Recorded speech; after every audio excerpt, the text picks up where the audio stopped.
What up, y'all? It's DJ Envy. And I am Gia Casey. And this is another edition of the Casey Crew. Welcome. Yes, welcome, guys. And first, let's start off by saying thank you, guys, for riding with us. I've seen the DMs, the social media, the emails, all your comments. Just want to say thank you. Yes, and I'd like to say hello, beautiful people. That's right. And also, shout out to you guys for coming to the real estate seminars that we've been doing. And hopefully you guys have been getting a lot of information. A lot of you guys said you listen to the podcast all the time, and you guys are going to start purchasing your first cribs, and you talk about financial literacy and generational wealth. And we just say thank you, guys, and hopefully you guys can start getting your stuff together if you're looking to invest and keep investing and have stuff for your kids and your kids' kids and your kids' kids. Yes. All right.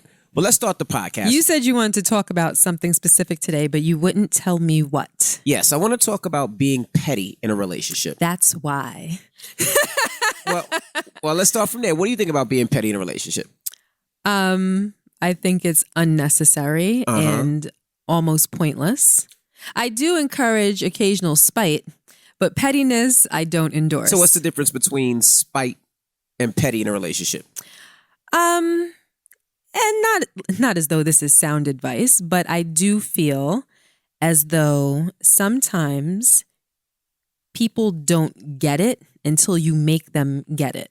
Okay. And speaking from personal experience in my relationship with you. With me? Yes, with you. Okay. You're hard-headed. I am. And oftentimes you don't quote unquote get it until it hurts you. Mm-hmm. You have to be hurt. You have to suffer sometimes in order to understand a point.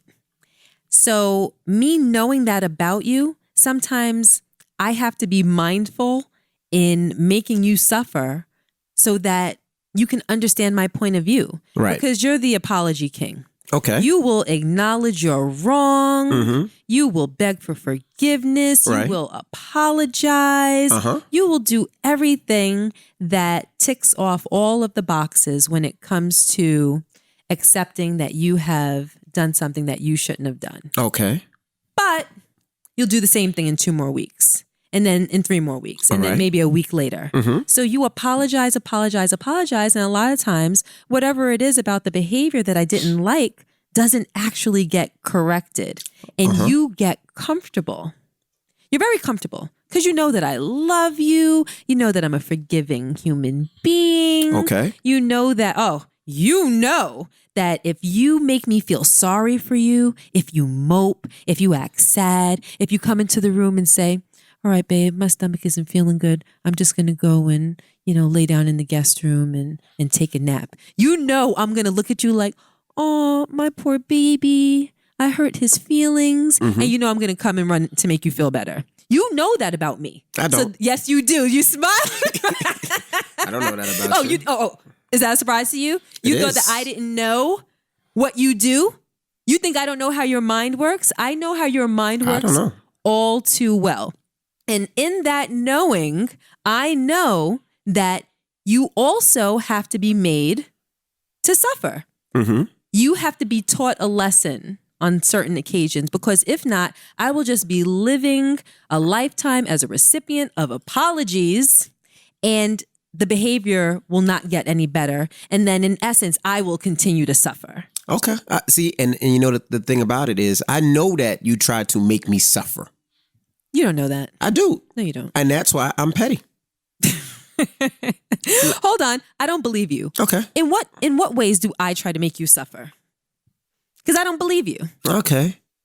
Let's start with the first I'm like a ninja. You don't see me coming. I see you coming. Okay? You don't know. You don't see me coming. I see you coming. This is the first thing you say. You know what? I just want to be your friend. Like, we could just be brother and sisters because... First of all, I don't sound like that. We could just be brother and sisters because, I just don't like the way you treat me, and I just feel like we could just be brother and sister. So you sit on your side of the bed. I don't say I sit on my side of the bed. That is not true. And that's what it is. And then I see the little... I don't say we can be brothers and sisters. And then Sometimes I say that we are great friends, and we are great friends. And I believe that if you can't get right in certain departments of the relationship, that Our friendship doesn't have to suffer. So we can carry on like brother and sister. We can carry on like friends. Right. Because our relationship is multifaceted. All right. Like I love you in many different ways. I'm going to tell you some more the ways you make me suffer. So hold on. So I tell you that because I mean that. I don't see, now you're wrong. I say that because I mean that, not because I want to make you suffer. You're a ninja. What else is there? You don't rub my back if I'm laying in the bed, and you rub my back every night. You won't rub my back. You're trying to make me suffer. Or when I try to give you a kiss, you won't give me your lips. You'll give me your cheek. That's trying to make me suffer. No. Or if I have a pimple on my forehead, you are the sorry, my mic is messing up. You are the pimple. Every time I do pimple like that, it goes, you are the pimple queen. Uh-huh. If you see a pimple on me, you will get it immediately. Pimple, blackhead. Without a doubt. Like I don't even have to ask you. If guys, if you ever see me with a pimple on my head longer than a week, that means Gia's not fucking with me. She's making me suffer. Am I lying? Yeah, but see, in those ways, I'm not necessarily making you suffer. I really don't feel like bleeping with you. Yeah. So if I'm upset with you about something, no, I'm not going to rub your back because I don't friggin' feel like it. Right. You're trying to make me suffer. No. You rub my back every night. No, that's not spite. You see a bare back there and you just leave it? A bare back. See my bare back there and you just leave it? That's what you do. No, if I don't rub your back, that means that I don't want to be physical with you. Like I don't want that connection with you. That means I want to be over here and I want you to be over there. Right. That's what that means. It doesn't mean that there are ways that I try to make you suffer. All right, so how do you spite me? Well, I'm not gonna tell you. Okay. I mean, I can't tell you. Well, I'm not gonna tell you. Not even for the sake of the podcast. I can't reveal my. Well, just tell me one. Just tell me one. Ways. Just tell me one. No. Tell me one. Because they're all they're effective. I can't just give you the key. Okay. I can't do that. Well, see, girls, that you have your ways. I have my ways. That's the difference between me and you. What's the difference between you and I? I'm working to be a better person, so I'm trying to change my ways. Nope. That's why I'm bringing this topic up. So I'm going to tell you about my petty ways so you understand, and I'm telling you I don't want to be that petty anymore. No, Rashawn. You're not working on being better. I am. That's why I'm having this conversation right now. No, you're not. Yes. No, you're not. Yes, I am. You take advantage of a good ass situation. That's what you do. Mm-mm. And I appreciate that, you acknowledge your wrongs. And I appreciate that you make nice at the end of the night. I appreciate all of that. But being a better person would be truly and honestly gearing up and focusing on not engaging in those behaviors again. Yeah. That's what being a better person is all about. Being a better person isn't about apologizing and then doing the same thing moving forward. I don't. That's just someone that's treading water. You're just biding time. That's it. I'm changing as a person, and that's why I'm bringing up the pettiness. And I said I'm going to stop being petty. Okay, so in what ways are you petty, Rashawn? I don't know if I should tell you because I might have to bring it back out the backpack one day when you're acting up. All right, so I would do a lot of petty shit. I'm not going to front when you piss me off. Okay. You want me to name them? Clearly. Okay. Well, before you start naming them, what could I do in this relationship to upset you that would make you want to resort to being petty? I don't know. Usually when we argue, you might say something slick. Mm-hmm. And instead of saying something slick back, I let it go. And I'd be like, all right, I'll catch you tomorrow. Then when I go to work in the morning, I might take all the car seats out your car. Put them in the garage. No, are you serious? And then when you get up out the car, you be like, where the fuck are the car seats? And then I'll be like, I don't know. And then you got to put the car seats back in your car. Hold on, are you serious? That's a little petty. Hold on, wait, you've done that? I don't know. I'm just saying. No. I'm dead ass. Wait, hold on. Did you do that last week? I don't know. What was last You week? said you were owning up to your stuff because you want to be a better person because you don't want to engage in this behavior anymore. I don't know. So if you own up to it, I will forgive you, and then you'll you'll check the first notch off in being a better person. So is that what happened last week? I don't know. What was last week? Stop playing with me. I really want to know. I don't remember what last week was. What was last week? You said, stop, Rashawn, stop playing with. This was all your idea. I know. This was your idea. I didn't bring up this topic. Don't ask me about last week. I'm just telling you what we're talking about. No. I'm very serious right now. About what we talk about. No, look me in the eyes.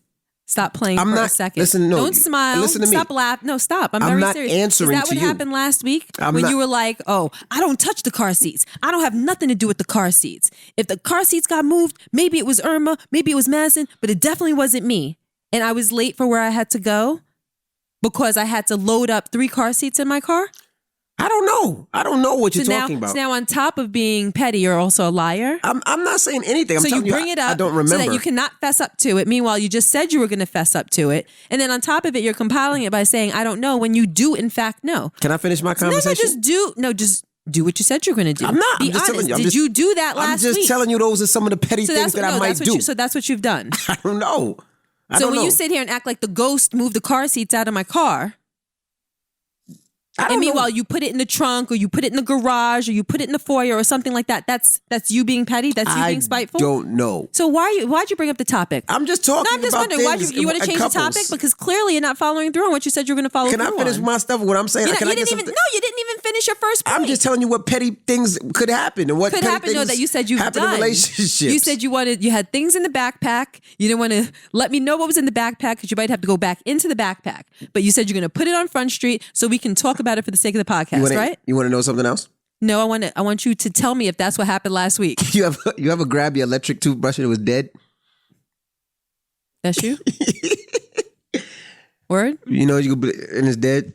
Mm-hmm. Oh, really? That's you? That's what you're doing? Mm-hmm. Okay. I'm just getting off my chest. Like, I don't want to be petty anymore. Not to say I would do that, but I'm just saying, like, those are petty thoughts. Like, so that means that you have to be very thorough when it comes to playing, because that means you have to take it off for long enough for it to die and then put it back on in the morning before I use it. So I'm sitting there looking at it, sitting on the charger, like, why is it dead? And why did it only give me 10 seconds of vibration? Or if somebody took a shower and just left it on the whole time they were in the shower, it would die pretty fast because you take a 15, 20-minute shower. So you spite yourself. You have to sit there and listen to it go zzz for a 20-minute shower just to kill the battery in my Sonicare? I mean, I come in the bedroom sometime and I hear bzzz, so it's the same sound. Well, if you were doing your job, then maybe... Petty. I mean, that might have been a little petty, but at the same time, I'm also being honest. You know what I mean? Petty. Like, you shouldn't leave room for me to want to do that. Okay. But I'm just saying. Okay. So yeah, I mean, I guess you would be used to that noise. Okay. Yeah, I use your razor sometimes too. That I'm gonna fight you. I'm gonna fight you for that. I use your razor sometimes. I'm gonna fight you. Take your razor. Make sure I trim down my bush. Make sure I hit my arm hairs. Okay. So when I have cuts and nicks under my arms or on my legs, it's because you dulled out my razor, and now I'm gushing blood from places where I shouldn't be gushing blood because you wanted to be petty. So that's what you do. Sometimes I'm not saying that I do, but if that was to happen, like that's like. So when I've asked you in the past, Rashawn, did you use my razor, my friggin' Venus, my Gillette Venus? You female. That's all you got? Yeah. You female. That's all you got? So that's you doing that on purpose? I'm just telling you some of the petty things. And as a man, like if it meant, I'm doing it for the brothers out there. Like if y'all being petty, stop it. Like it's not, and I know these are some of the things that you do. Like even like you. All right. I don't want to say no You just started a war.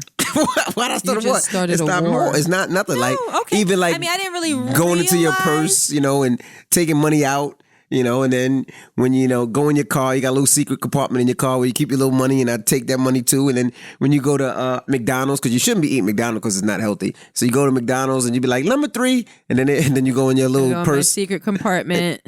I go in my wallet and there's no money there. Mad change there. And you got to pay with change. You got to pay $7 in quarters, dimes, and nickels and pennies. Right. So maybe it's a little penny. But so you take money out of my purse. That's not me. I'm just telling you what somebody petty, like a petty person would do. I'm not. So everybody is with somebody that has a secret compartment in their car. So the would-be petty person takes the would-be money out of the would-be secret compartment in the car. Really? Okay. I got something for you. Why you say that? I got something for you because I'm plotting right now. Why are you saying that? I'm plotting right now. But the difference between you and I is that I execute far better than you ever could. Okay. I execute. I'm not trying far to be better petty though. than That's you what I'm ever trying to say. could. I'm not trying And like the consequences for you will be greater than the consequences for me. Because when I have to be on time, I kind of got to be on time, right? But when you have to be on time, you really have to be on time. So if I chose to do things So personal. that were going to make you late or make your life a little bit more difficult, you would be far more affected than I am. And I mean, everybody knows that you're sensitive. So you will take it a lot worse than I ever would. I'm just saying. I don't But know it's what you're okay. talking about. You mess with my money. You mess with the car seats. You mess with the toothbrush. What else was it? I'm not saying that I do. I'm just saying that like these are the things that could that happen. I've been complaining about that you've been at the root of because you're a jerk. But I'll be honest with you. This is the only thing I really do. This is like Maybe that's the only thing. the That other you things really were do. just lies. I was just saying like that was just jokes. But What was just jokes? all the other stuff. But Oh, my razor? No, my razor is very, very true. I have cut myself because of you. Tampering with my razor. the only thing that I really do is at night when you And sleep. why don't you use a buzzer like most men that manscape? Why do you use a female's razor, you weirdo? Because I don't buy You it. are a weirdo. And yours is his. I just use yours. Ching, ching, ching. Allegedly. See? But the only Okay, I really got thing I something do for to you. be petty No worries. is No worries. Now, This is guys- going to be fun for me. Gia sleeps with the covers on, right? So when I turn at night in bed, I pull the covers off of her, right? And when I say she hates it, she'd be like, "Stop pulling the covers off me." And I'm like, I was sleeping. I have no idea what I was doing. That would be petty if I did that. See?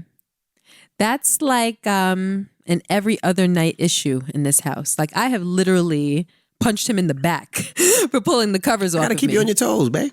Okay. So you pull the covers off of me on purpose. No, I don't. That's just. I'm just saying, like that's the type of Type of petty things shit that a that petty person a would petty do. Word? person would do. All right, I could think of a lot of things. But I'm not a petty that person. another petty person would do in response to the petty person that she is with. Word. I got you. I'm glad I'm married to a beautiful woman. I got you. That's very, very That's just been inspired to be petty. Christ-like. That I mean, Talks about now it all makes forgiving. sense to me. It makes sense to me because I'm really not a petty person. I'm very honest with you. I tell you how I feel when I'm feeling it. If there's a problem, I address it in a mature way. I talk to you about Right. it. I'm just saying, but- And I work with you on things. I just don't fly off the handle. Right. It's only after, a long period of time where I feel like you need to understand and you're not capable of understanding. Then I'll resort to other measures, but it's always kind of honest. Do you know what I mean? I tell you what I'm really feeling. Like I'm not fraudulent in this relationship. You just straight lie. Babe, did you move my car seats? I have no idea what happened to your car seats. You should go ask Irma. Or maybe it was Maddie. Madison took London to Target yesterday. Word? Okay. I've had to put like little pieces of toilet paper on little nicks on my leg because of you. Let's move on. There's something that you wanted to talk about. Okay. No. What did I'm you want? caught up on this actually. No. I'm just saying, Something like, I wanted to talk about. What did I want to talk about? I don't know about something about relationships. I don't know. Oh, really? I want to talk about something about relationships on our relationship podcast. Really? You're bothering me right now. People don't give you enough credit, boo. I know you're bothering me right now. All right, I'm gonna move on. I'm gonna right. simmer a little bit, and I'm gonna move on. Okay, well, let's go to the email of the week. All right. Where's that letter? Matter of fact, before I go to this email, somebody gave me a letter for you. Do you have that letter? Remember, there was the little yellow paper that I gave you the other day. I was doing a podcast. Well, not doing a podcast. We were doing a seminar out in Houston. But and it's this, not in order. I got it. This lady came up to me, a young lady came up to me and was like, "Hey, Envy, I love you and I love your wife. Can you read this on your podcast?" So the first part was about real I didn't estate. have a chance to read it. I just put it in my night table because we've been running around crazily. That's right. But I thought at the end it did. I read the last maybe sentence or something. I thought it said something about keeping her Okay, let's read anonymous. it. Well, just read the end before you just go in. It says, if you decide to Share talk a about this story. on your podcast, please keep me anonymous. I will. Oh, okay, I just wanted to make sure that And this is a integrity of handwritten the letter. letter. She didn't even type this bitch out. She wrote this shit. So that means she was came either, from the heart. or she was very, very upset. I'm sorry if your husband's being petty. But anyway, my husband and I have been together for 7 years and married for 2. He has a 13-year-old son that I've never met. I know. We are flying out to New York for some family events, and I will meet him for the first time, and I'm beyond excited. It's kind of a long story, but let me give you some background. My husband had his son at 17. He left his mom's house at 14, lived in the New York streets hustling, homeless, and struggling until we met. Him and his child's mother separated shortly after she had the baby, 4 months. They were young, no guidance from parent or any national or rational thinking adults to explain co-parenting. Since him and I have been together, he has slowly been reaching out to reconnect with his son. But I know it's hard because I've been on his ass. Not because he doesn't want to know about his son, but because he wants to be perfect for his son.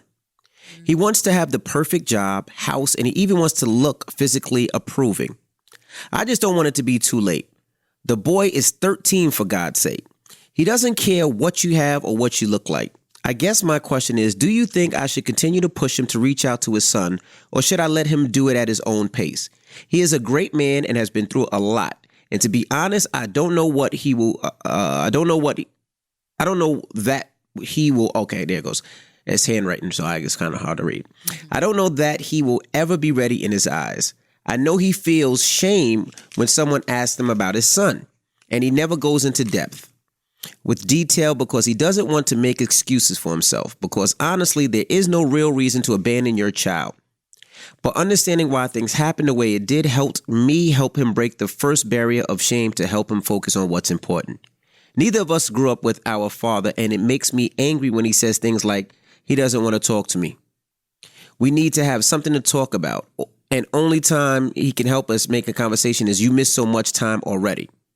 Anywho, you can see the dilemma I'm having and would really love an outsider's perspective. I don't have social media, so please email me or call me with your advice. Okay. And then it says, if you decide to read this on the podcast, say anonymous. Again, I appreciate you. Love. She loves you, Gia. Aw. Well, first. And I just wanted to read that one because I just wanted to show, and I'm not ripping it up, I'm just putting it together. Can you stop making that noise with the paper? I just want people to know that's real paper. Like it was a real situation. Now, some people think people lie. Oh, that's not real. Like a real lady came up to me during the podcast and gave me a letter. Seminar. And I didn't know what the seminar. Yeah, the seminar I mean. And when I got home, I looked at it and I was like, I read the first part, and the first part was about real estate, and then the second part was like, she had a question for you, and I just thought that was dope that people really rock with us and fuck with us. So I was like, let me bring it home and let's read it on the podcast. Well, first, I want to commend. You got your mic the right way, baby? I think so. I don't know because I can't hear you. Nope, you had it backwards. Oh, I did have it backwards. There you go. First, I want to commend her as a real woman, because many people, and in cases like this, you do find that it's women. I've known quite a few women who have characteristics like what I'm about to describe. But many women find themselves in a relationship with a man who has children or has a situation. It can be an ex or a mother, but it's usually children.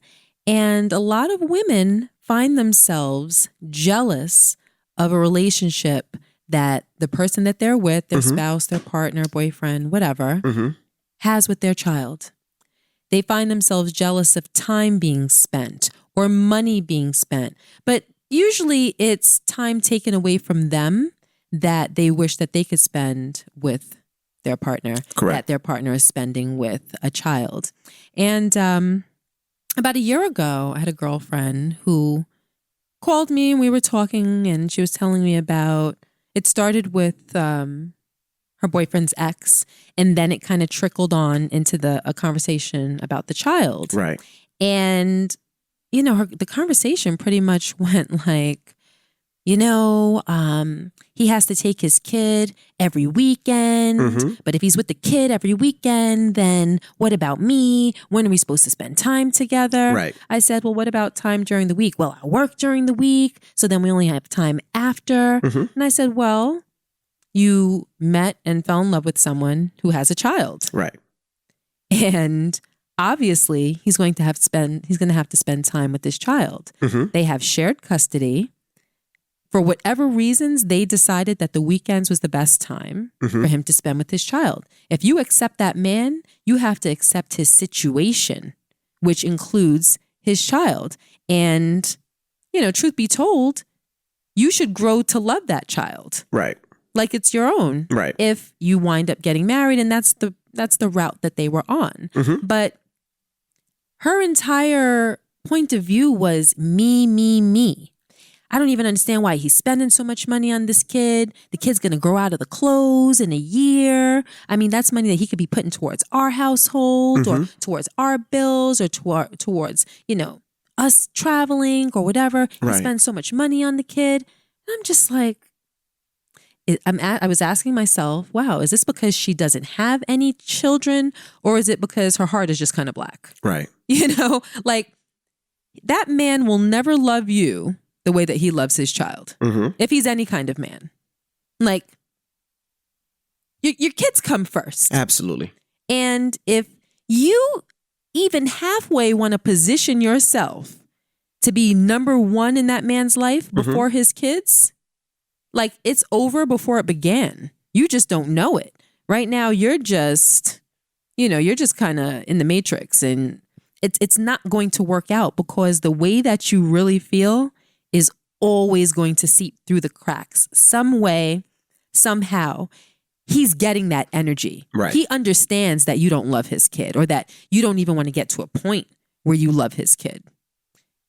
So with this woman who wrote the letter on the yellow sheets of paper, for her to make it her priority to encourage a relationship with this man and his son, that's incredible. Right.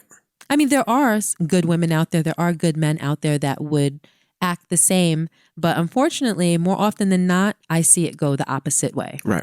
So I think that that's wonderful. And if you're with someone that you love, you never stop encouraging them to do what's right.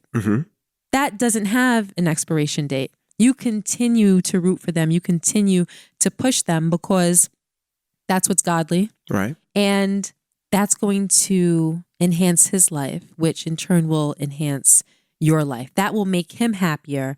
And just through human nature, that will make you happier. You will be creating a greater situation for yourself because you're creating a better situation for that man.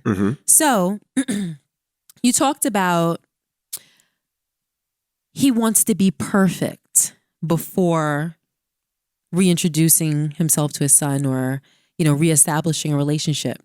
Somehow I kind of understand that. Right. Is it the right road? Of course not. Because as you said in the letter, there will never be the perfect time. Right. He's never going to look exactly the right way. His finances are never going to be exactly right. His job situation may never be exactly right. The time that he has to spend with his son may never be exactly right. But you're right when you say that that's not what that child is looking for. Right. The child would only be looking for an inkling that his father cares about how he's doing, right, or what he's doing, or what he might be going through. It may not be easy.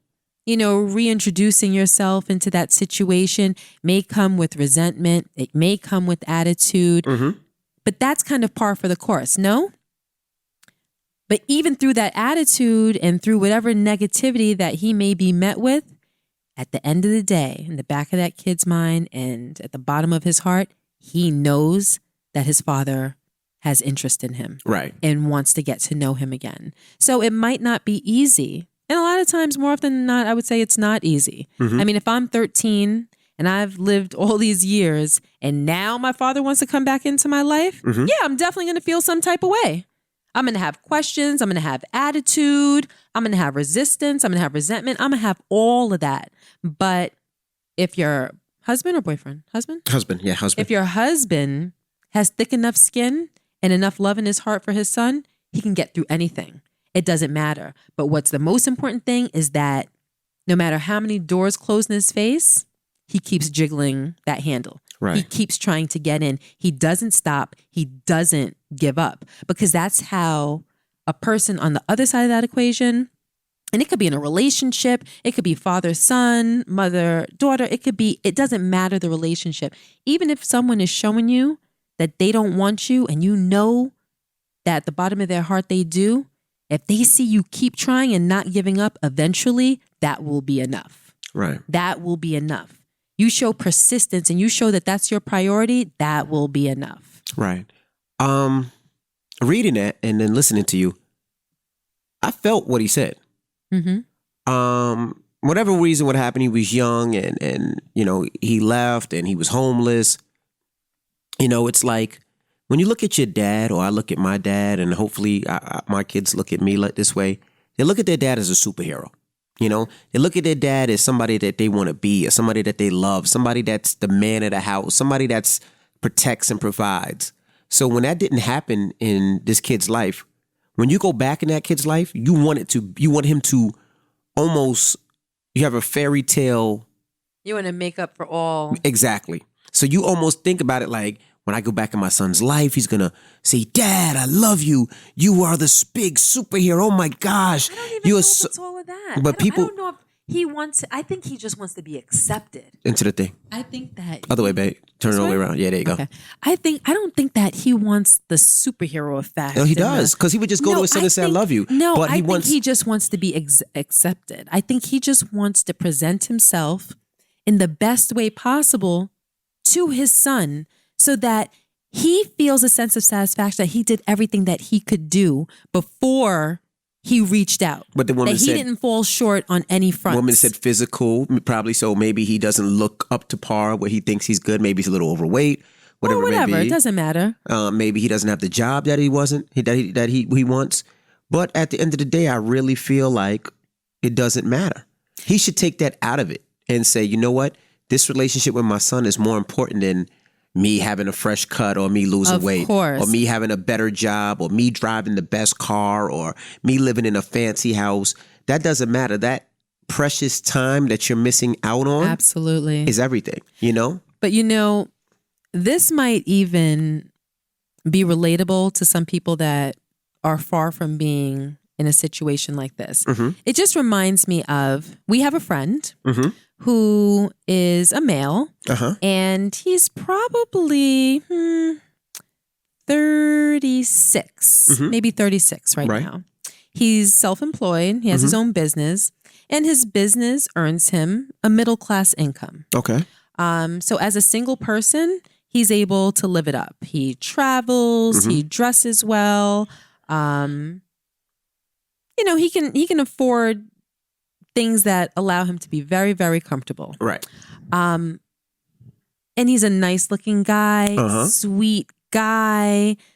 He has everything going for him, I have to say. And every time that we get together and we talk, we always talk about where he's at in his relationship or lack of relationship, just how he's moving around socially. Right. And he's like, he comes across, like I call him, I'm like, you're like the eternal bachelor. Why? Right. And I always thought that it's because he looks like a little bit of a playboy. You know what I mean? Girls are definitely checking for him. So I thought that he's just having fun playing the field. Right. But I'm like, well, you're in your mid-30s. At what point are you going to want to settle down? At what point are you going to want to have children and whatnot? And we've had probably 20 of those conversations. Correct. And one of the last conversations, he said to me that... Stop moving the mic. You turn the mic up again. What? You turn the mic. When you turn the mic, you talk to the back of the mic and you can't hear you anymore. Okay. That's the back of the mic. Oh. That's the front of the mic, yes. Okay, just so you guys know, I'm not an idiot and I'm not blind, but Rashawn has my mic covered with a sock to reduce some type of sound. Popping in the peas, yes. Interference. Yes. So I can't tell whether I'm holding the mic from the back or from the front. So just putting it out there, I'm not an idiot. Okay. All right. So we've had about maybe 20 of those conversations. Right. And by right about the 21st conversation, he said, you know the real reason why I'm single? And I said, why? He said, because I'm afraid to be in a relationship. And I said, well, what scares you the most? He said, I feel as though I don't have my whole life in order. Right. My life isn't really in order, so I don't feel comfortable bringing somebody into a situation where they have expectations that I can't meet. Mm-hmm. You know, I get that. my business is, it is what it is. I'm not, not rich, but I'm not poor. I'm doing well. I make enough money to support me. I don't think that I make enough money to support two people. Right. And he said, and honestly, that scares me. Mm-hmm. I don't want to start dating a girl and she's expecting, a bunch of fancy dinners and she's expecting holidays and she's expecting gifts and she's expecting to travel and she's expecting all of this stuff that I can't really afford to give her comfortably. Right. Like I would break myself. Right. He's like, so it's easier for me to enjoy girls' company, to spend time with girls that I really like, that that are fun, that are funny, that if I do want to go on a trip, I can go on a trip with her. If I want to go on a dinner, but there's no commitment. They know that I'm dating other people. They might be dating other people. And it's really easy for me. Right. And I said, well, if I'm rocking with your train of thought, you would have to really excel in your business and make more money in order to give way for you to be in a relationship. I said, your business is pretty even keeled. Like there's not that much room I'm not going to say what he does for a living, but there's not that much room for him to increase his business too much, Right. I mean, he can do better, but enough that's going to support a whole other person. I said, I don't really think that you've thought that through. Right. And if you're at a point in your life where you're putting finances before love, you're always going to be on halt. Right. You're never going to motivate. And I mean, listen, if you like doing what you're doing, then by all means carry on. But if you want to be in a relationship, then you can't really think about that. When a girl meets you, she has to understand you. Right. She has to be able to understand what you can afford. And I mean, it's a shame that it's even about money. And I think it was the last podcast. Yes. We talked about money and relationships and can you afford me? It's a shame that money, for me, this is my opinion, that money gets in the way of love and relationship and connection and having a good life and really enjoying somebody else. Like this man is putting his whole love life on hold because he doesn't want to take on another person. Correct. So I told him, I said, you really need to evaluate what you're saying. You need to evaluate where you are in life. He wants children. Right. I said, you need to evaluate whether you really want children and whether you're really wanting companionship because, and this is where it connects to the letter, it's never going to be perfect. Right. It's never going to be perfect. Right. And in different facets of life, people tend to wait for a situation to be perfect before they move on, before they really try to accomplish something. You can't wait for things. Sometimes things just got to be good enough and you just have to put your best foot forward. Correct. Point blank, period. And with him, when it comes to his son, I think that he just really needs to bleep or get off the pot. Yeah, and I agree with you. I mean, you broke it down, everything that I was thinking. I mean, it's just like you said. It's either I'm going to look out for him and I'm going to do what's right and I'm going to be a father to my child because time is ticking. You don't know what'll happen, not to wish death on anybody, but you don't know what happens when you walk out that door, when he walks out that door. And you don't want to be looking at the rest of your life like, damn, I had a chance to have a conversation to make it right with my son, to do what's right. And I missed that out because of whatever reason. So I would advise you to continue talking to him, continue to push him to be a better father, continue to be a father at all. Like to continue to push him to be in that child's life. Even if you got to say, hey, take him to a game, take him to a baseball game, go uptown. And, he said he's from New York. Take him to the Rucker. It's free. Be in that child's life. Yeah, but also be genuine and sincere. Correct. Because as human beings, we can all sense BS. We can all sense what's fake. Right. Just be genuine. Tell him what really, we're talking to the girl that wrote the letter. Encourage your man to tell him what really happened. Right. What really, like he's 13. He's old enough to understand. Tell him what really happened. Like, I was young. I was stupid. I wasn't ready. At one point, I became homeless. Right. I didn't know what to do. I was confused. I was scared. I was everything. And I didn't have it within myself to physically be there for you, Right. to mentally, to emotionally be there for you. I didn't possess it, but I've gotten older. I've grown, and I've always loved you. I was just scared that you would reject me. I mean, that is if all those things I just said are true. Mm-hmm. But if they are, the point, or if they aren't, the point is you have to be honest and genuine with people, because a 13-year-old will sense it. But if you love him, he will feel it. He will understand. And at some point, he'll accept you. So don't stop. Absolutely. And thank you for your letter, Mama. We really appreciate it. And don't forget, if you want to email somebody, you can always email us.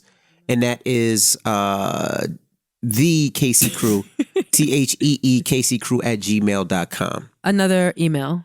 I just saw you trying to wrap up. Nope. Nope. No rapping. We haven't done a podcast in 2 weeks. Yes. We're throwing another email in here. Shit, that's a long one. Let me go to a shorter one. Do you have it pre-picked already? Yeah, I have a couple of them. Here we go. I'm a girl, and my girl won't have sex with me. Are we going with that one? Yes. Or are you testing the waters? You looked at me like, do I want to do that one? You want to do that one, or you want to do I'm 3 weeks pregnant, and now what? Unloyal fiance. Relationship communication. Which one you want to do? What was the third one? Unloyal fiance. I'm 3 months pregnant, and now what? Yes. You choose. All right. Let's do this one. Unloyal fiance. Okay. Hey, Envy and Gia. My name is David. Me and my fiance have been together for just over 4 years and been engaged for almost 2. I'm 26. She is 25. We have a daughter together who is turning 3. I just bought a house in January for us because her and her mother don't have the best of relationships, in my opinion, and she wanted out of her house, and we've been wanting to live together, and I prefer to buy a home than to rent one. Smart. When rent is more than a mortgage nowadays. I like this guy already. The past weekend, a lady came to my door while I was at home, and my fiance was at work. She came with news stating that my fiance was cheating on me with her baby father, who is also my fiance's coworker. She said things like her sister has them on camera kissing outside of their workplace. When she states she's staying at her mom's house for the night, she's actually staying with him. She even went to saying that during the time she was pregnant and had a miscarriage, that he thought it could have been his baby. Oh. I confronted my fiance about this later that night, and she stated that the woman is delusional. She did admit to them kissing, so she wasn't delusional. She said this was all at a time when I was fed up and broke up with her. Not over cheating or anything, but we decided we both wanted to work things out. So days after I confronted her about it again, because things just didn't make sense, she stated that her and the coworker were really just friends. Coworker, but when me and her was going through it, it was so bad. He and his baby moms was going through it. They would just vent to each other, which turned into an unfriendly flirting. Isn't that always how it works? Mm-hmm. So as she is telling me more, I realized more things didn't add up because she stated that his baby mom is upset because he told her that he is not in love with her anymore, that he loves my fiance. I was made to believe that they kissed one time, but she told me it was a repeated occasion. Wait, she told him? I guess. His girlfriend. That it was a repeated occasion, yeah. Admitted that it was more times. Correct. Okay. She did state that they did not have sex, which I believe because after the miscarriage, she had complications with continuous bleeding. What does that have to do with anything? But this secret has been going on since about March until about 2-3 weeks ago. She said she was selfish and was in a dark place because we were going through our issues. Later got pregnant, and I do admit during the pregnancy, I did talk about getting an abortion because I don't feel we were at a place where we can happily manage with another baby. She got pregnant again. Mm-hmm. And they had an abortion? No, he said he talked about an abortion. About it, and then what? He just said basically I was being mean because I think at that time we couldn't raise a kid together. Okay, wait. Let me just make sure I'm clear. Okay. She got pregnant Not after she found out. They're just reflecting to when, he's just reflecting to when they had. Right. He said, I'll reread it for pregnant. you. She said she was selfish and was in a dark place because we was going through our issues. Later got pregnant. And I do admit during the pregnancy, I did talk about getting an abortion because I don't feel we were at a place where we can happily manage with another baby. She was currently begging that we do our best to work things out because I lost the trust that I had in her, knowing that she was basically having another relationship outside and still coming home as me as things were fine. Hold on, no. So after he found out about the suspected cheating, she got pregnant after that. Right. And then he said that he considered her having an abortion. Correct. Okay, right. Go ahead. Okay. I've cried in front of her before until this situation because I love her and I'm highly disappointed. I don't know what to do. She knows she effed up and wants to eventually rekindle things. I keep this to myself because I know everyone will tell me to just leave her. And I want to make this decision without too much outside noise. Any advice? Thank you. I'm going to let you run point on this because you're a man. I want to hear what you have to say. I would say this, okay? First of all, don't listen to anybody else. This is all on you, bro. All right? Your dudes, your boys be like, oh, leave that chick, leave that bitch. No, that's what your dudes will say, all right? Or some people are like, no, you got to stay. This is what's best for you. You have to figure out what's best for you. Now, first of all, you have to believe that she's sorry and that she's doing everything possible to gain your trust back. Hold on. Why does he have to believe that? Did you hear that? No, I mean, if he's saying should he stay or not, I'm saying if he decides to stay, he has to make sure that she's apologetic and sorry for what she's done. He has to make sure. Correct. Okay, so that's a provision that he has to, okay. In my opinion, and that you also have to make sure that she's doing everything to make up for what she has done. Meaning, there's going to be times where you think about what they did. Every day? There's going to be times where, things pop up on the TV that makes you remember those things. There's going to be times where the person's name might make you think about something. There's going to be times, and it's all in her reaction. Meaning, if she's like, who cares? Like, you said you forgive me, let's keep it moving. No, that's not somebody that's sorry that wants to make it work. But if she's putting out the effort and you really love her and you really see yourself with her and you really see yourself not moving on, then I would say stay in the situation and try to make it work. But if you're like, I can never trust her again, she's not putting her first foot forward. Best foot. I say first foot. You say best foot, I first foot. Second foot? Exactly, because you have 2 feet. But if she's not putting her best foot forward, I'm sorry. Fuck you. And she's not honestly trying to make it work, then I would say just got to let it go. And then, you can raise your daughter on one side, she can raise her daughter on her side. But if she's willing to put the effort out and you love her, which it seems like you do because you've been crying, you haven't left yet, it seems like you really want to make it work. If she's willing to put the effort in, then I would say go for it, homie. What do you say? I don't like that if this is true, which is what he suspects. I don't like that she wasn't honest from the get. Okay. You had a whole woman come to your home where your husband was and knock on the door and ring the bell and have to blow up his entire world. Correct. He had to sit there and listen to this woman tell him things that I'm sure devastated him. To hear that, forget about the kissing, that this man's husband was in love with his wife. Right.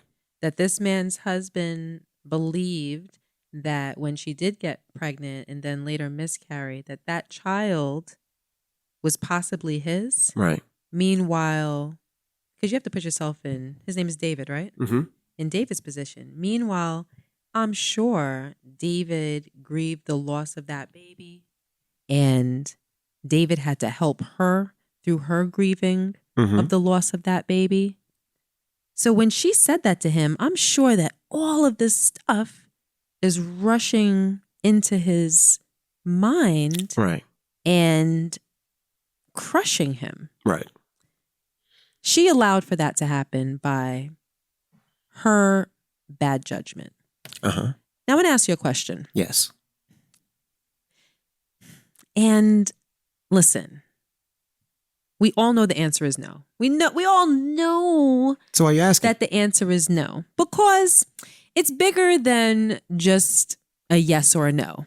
And I'm asking the question because I would guess, I haven't done a poll or anything, but I would guess that most of the people listening to this podcast has cheated on somebody that they've been with at some point in their life. Mm-hmm. So I'm asking the question as it relates to them.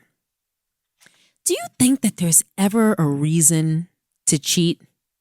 So, of course, the right answer is no. No. Right? The idealistic way to look at it, which is actually how I look at it, but probably won't resonate for most people because most people live in the real world and I live in a more ideal world. I don't know. I don't know. If something's not right, I try not to do it. Right. And I try to look at things optimistically and I try not to be judgmental. Right. But I know that that's not the most realistic way of living. It's taken me a lot of work and a lot of thought to get to this place. Mm-hmm. So for the other people that don't really relate to how I view life, is there really ever a reason to cheat? Because you would say, well, if you're not in a good situation or if you're in a situation that you're not really happy in, all you have to do is leave. But for most people, it's a lot more complicated than that. You can love the person and you could be going through a tough time, but they might not be fulfilling you in a particular department. They might not be fulfilling you emotionally. They may not be intellectually on the same level. Like we talked about in the last podcast, they might not be financially on the same level. Mm-hmm. You might have a different libido, or you might have the same libido and the sex is just bad. Right. You just may not be fulfilled. And maybe you've communicated that repeatedly to your significant other, and maybe it just hasn't gotten better. Mm-hmm. But you love them. You love them. You can't really see life without them. But you have a you have an itch that needs to be scratched. So you venture outside of your relationship. Mm-hmm. But in your mind, it doesn't mean that you don't love them. There's something that you needed fulfillment on. So is there any understanding from your point of view given to that notion? Yeah. Explain. And that's from the feeling of why stay when you're getting cheated on?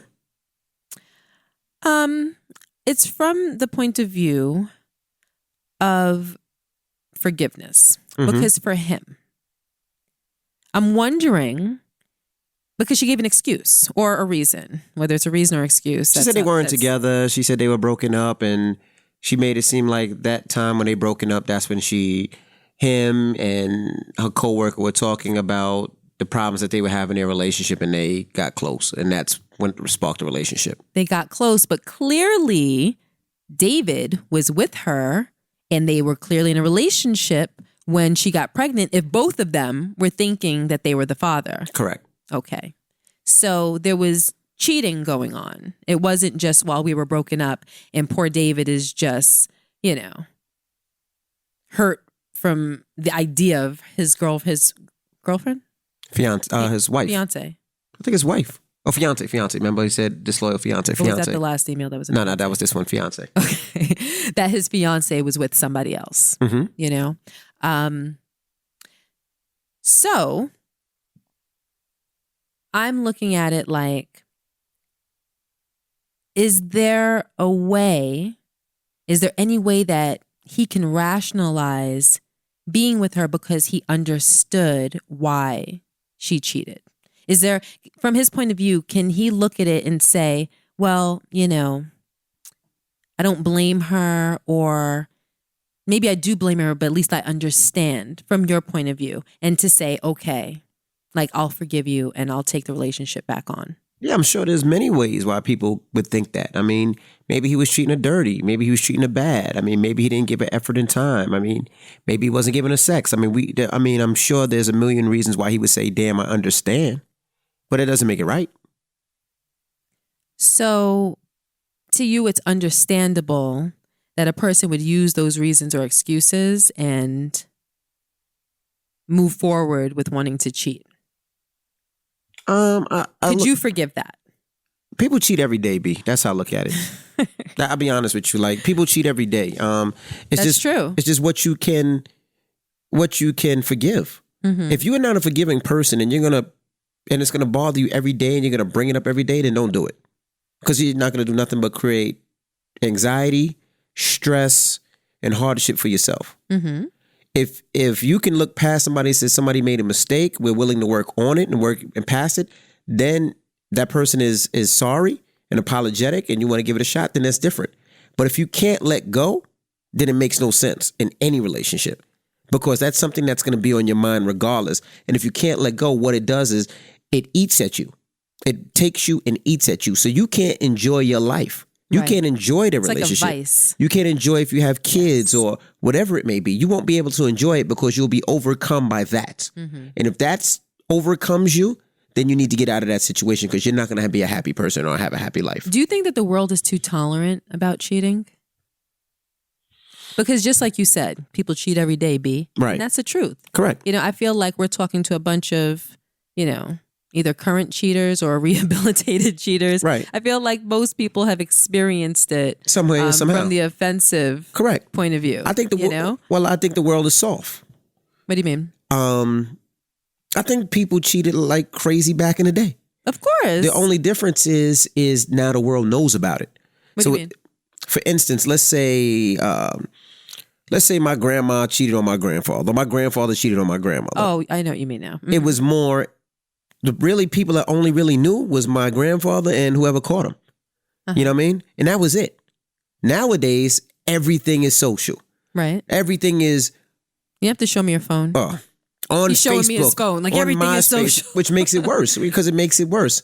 Now it's not just, okay, you cheated, let's deal with it in our house and keep it moving. Now it's like, damn, we deal with it in our house, but our neighbor knows. Right. Now we're dealing with it because now this guy's fiance or his wife or his girlfriend, whoever it is, came to my house. Mm-hmm. Where else did she go? Did she go to work? Because obviously she wants to embarrass him and she wants to get it out, but where else did she go? Mm-hmm. So now it's not just me and you dealing with our situation and our problem. Now it's, you go to work, I still got to worry about you going to work every day. So there's certain things that you got to do to make sure that I can forgive you. Like, for instance, if you cheated on me and you cheated on me with somebody you work with, right? Mm-hmm. That's going to be a problem. Why? Because you still go to work every day. And although I say, okay, I might forgive you, you're going to see this person every day. And I might see this person every day. That can't work. Or on occasion. On occasion. That can't work. That can't work. So are you willing to give up your job for our relationship? Because I'm willing to forgive you, but you can't work with that man anymore. He might feel that way. But now if you are in a position where you want to forgive me. Right, I can forgive you. Do you feel that the world is too tolerant about forgiving cheating? No, I think people make mistakes all the time. And that's something that people sometimes make mistakes on. And I don't see, forgiveness is forgiveness to me. That's like saying, are people too tolerant for somebody robbing people, or for somebody breaking into somebody's house, or for a fist fight, or for whatever things people do. Yes, we're tolerant because it happens so much. Like when I turn on the news and I see somebody going into a clothing store and shoplifting, I don't think nothing about it. I don't be like, oh shit, she shoplift. Oh my fucking gosh, did you see? I'm like, oh, somebody shoplifted. Oh, they got caught at Macy's. Oh, they got caught at Sears. It's like, it's just a random Tuesday. It's just a random Tuesday. Right. And I see, and it's the same thing with burglaries. When I hear... But hold on. But what you're saying to me sounds like, yes, the world is too tolerant regarding cheating. Yeah, you can say that. It's shit happens. Shit happens. See, but that's the thing. And that's kind of what I'm getting at. Not to say that it's right, but shit happens. Well, that's kind of what I'm getting at. I kind of went around the corner to get at it. But ish doesn't just happen. It doesn't just happen. People make choices. They do. And regardless of what they were going through, she made a choice. She did. To cheat. Correct. And now she has to pay for, she has a punishment for that. She has to pay for what she did. Just like all day long, people are like, yo, I sold drugs and I got caught, but that's my environment. That's not necessarily your environment, in my opinion. I mean, it could be their environment. No, because that's not a reason. Right. Charlie went and got a job at McDonald's. And although Charlie couldn't buy a car, he saved up 3 years and bought a car. Mm-hmm. Somebody else wanted fast money. And because they wanted fast money, they did it. Listen, it's a perfect... Shit happens all day. Perfect analogy. You can take bad things that happen to you and choose how you want to react to it. Mm-hmm. Mm-hmm. Hold on, what are you doing? It was a fly. I just don't want to get in the house. Rashawn? Hold on, baby. Can you just leave the fly alone? No, because if it gets in this house, it'll be a freaking... I tried to squish him. I couldn't get it. Rashawn, sorry, leave baby. the fly alone. I promise I'm going to knock you out. You've got to be kidding me. Rashawn, you need... I'm sorry. I can't believe it's not a fly. That's a bee. That's not a bee. That's a stink bug. Oh. You don't know what a bee looks like? I couldn't see. I'm just trying to blow the shit. I'm sorry. Go ahead. Go. You was talking about the cheating, and you were saying I know what the topic was. I compared it to the drug dealer. And you were like, "Oh, that's a perfect example." Yeah. Now I don't remember what I was saying because you distracted me with the fly/bee/. I seen it coming in the house. I was trying to blow it out the fucking window. My bad. Like that. That is so disrespectful. I apologize. What you just did. Because I see I'm actually quite irritated with you. I apologize because you know what I see? I see us sleeping. Yeah. Just and then that motherfucker crawling on my face. Whatever. I'm sorry. So back to what they were saying. So what advice would you give? I apologize. Yes, I'm just like I'm so like I want to get up and like snuff you right now. That's domestic violence. Whatever. You would go to jail. Anyway, I don't know. I just think that people have choices, and when you use your existing circumstance as an excuse to go out and do the wrong thing,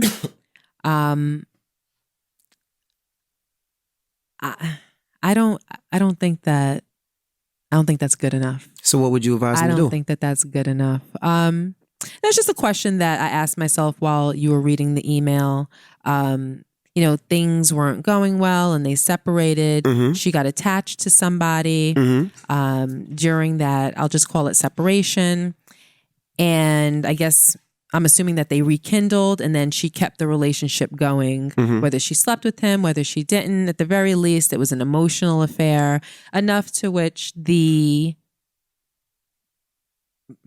fiance, no, the guy's wife came and had to ring the doorbell because she said that her fiance was in love with, or her man was in love with this guy's, with David's fiance. I mean, like it seems serious. I'd be hard pressed to believe that they didn't have sex or that it wasn't an intimate relationship, but whether they did or didn't, we have mouths and we can talk to one another. She could have told David what she was going through and how she felt before she made that decision. So with him, I mean, you can never really tell somebody what to do. David knows what David wants to do. Correct. David knows what David wants to do. You know whether you can live with her or not. We know how dependent we are on the people that we love. We know whether we have the personality to pick up and leave because we feel like we've been wronged. And we know that if we have the ability to forgive and stay and carry on as though it didn't happen in the first place. We know who we are. He knows what he wants to do. I just think that, like you said, if he decides that he wants to stay because he can't see a happy life without her, then she really has to make amends. She really has to make amends. And if he did anything, and I don't want to use the word push because this is the wrong word, but if he did anything that didn't fit into the role of a good partner that may have made her want to explore outside of their relationship, then he has to make amends for that too. Nothing happens just because. Right. If she cheated on you, it's because she was either missing something within herself or she was not seeing something in you that she desperately wanted and got fulfilled somewhere else. So the both of you need to analyze what that problem was. Right. You know, you have to explore the foundation. It's not just about doing the work. It's not just about, you know, her expressing that she's sorry and quitting her job and, you know, doing those. I mean, those things might be part of it, but you have to figure out what went wrong to make her want to step outside of the relationship in the first place. And if any of that is on you, then that's something that you have to work on as well. It's not just a one-fold problem, it's twofold. Right. And I agree. Like I said before, that's on you. You got to figure out if she wants to do the work and if you want to do the work. And if that's the case, then I wish you guys the best. But the formula has to be right. Absolutely. The formula has to be right. Believe me when I tell you, you can't just be like, okay, we're going to try to work on it. We're going to try to make this thing work. And, you know, she's living in the house with you. The two of you are together and you try to be nice because believe me, resentment is going to rear its ugly head. Anger is going to rear its ugly head.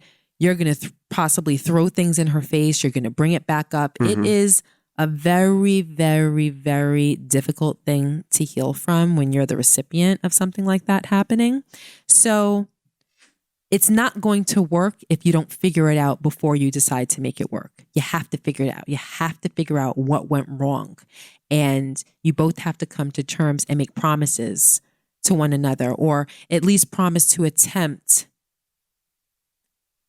to get on a path where you can actually get to a place where it'll be productive and it'll be loving again. Absolutely. Well, we wish you guys the best. And please keep us up to what's going on. David, I think his name is David, right? Yes. David. Okay. All right. Well, We've been calling him David, so I hope his name is David. Right? Well, it's time to get up out of here.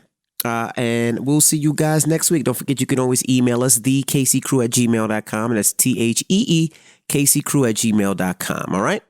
I'm DJ Envy. And I am Gia Casey. And that was another edition of the KC Crew. Toodles.